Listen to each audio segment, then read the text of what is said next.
আজকে মাইক কেড়ে নেন তো দেখি কোন মায়ের দুধ খেয়েছেন আপনি আসেন।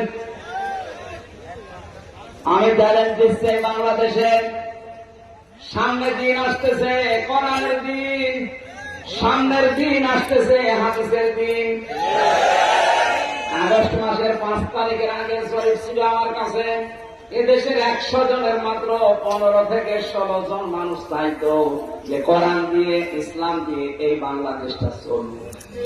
কয়জন? 100 জনের সর্বোচ্চ 15 থেকে 16 জন। অথচ 5 তারিখের পরে আজকে 4 এই 30 দিনে গতকালকে রাতে 12:30টার রিপোর্ট পেয়েছি। এই দেশে কারণ দেশে রিপোর্ট করে নাই, নির্ভরযোগ্য রিপোর্ট এটা। এদেশে এখন 100 জনের 35 জন মানুষ চাচ্ছে দেশে ইসলাম নিয়ে চলবে। সময়টা একটু বৃদ্ধি হতে দেন।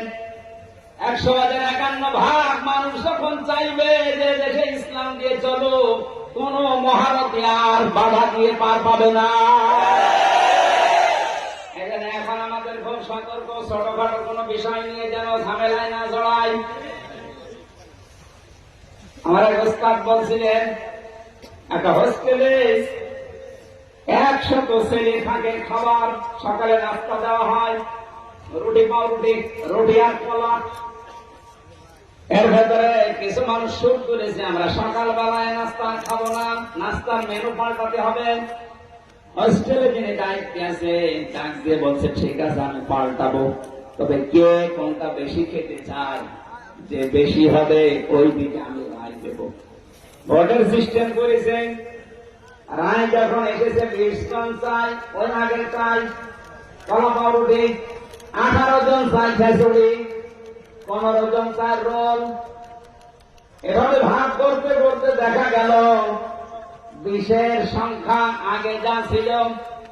এবার আপনি বলেন তো 20 বাদ দিলে 100-র ভেতরে থাকে কত? আরো ধরে 80 জন যদি সব একমত হতো যে নাস্তার মেনু পাল্টানো সহজ ছিল না কঠিন ছিল? বাস্তবটা এখন আমাদের সামনে।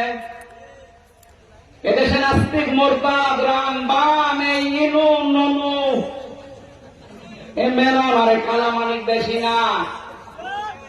এরা যা চাচ্ছে এরা খুব মিলে হলেও 20 জন হবে। আর আমরা যারা টপিওয়ালা আমরা 80 জনের উপরে। ওই 15 জন, 18 জন, 16 জন গুলো না করে আমরা যদি সব এক হতে পারি, নাস্তার মেনু এতদিন যা চলছে এটা পাল্টানো সম্ভব। কারণ এই 53 বছরে বাবা চালিয়েছে, আমরা দেখেছি। আমি দেখি না, মুরব্বীরা দেখেছে, কারণ আমার তো 32।